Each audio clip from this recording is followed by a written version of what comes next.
ကိုကြီး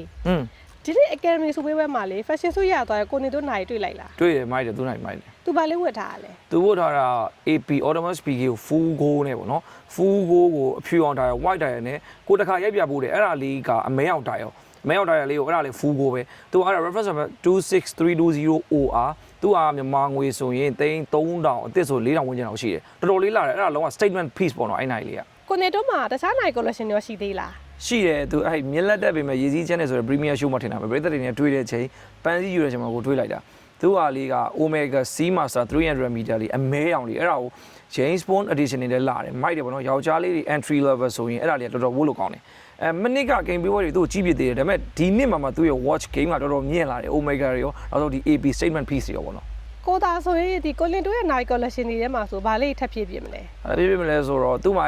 ဟိုမတွေ့ပြပြီးသေးတာပေါ့နော်ပထမဆုံးသူက casual ဖြစ်ဖို့ Omega versatile ဖြစ်ဖို့ Omega ရှိတယ် statement piece ဖြစ်ဖို့ AP Fugo ရှိရပေါ့နော်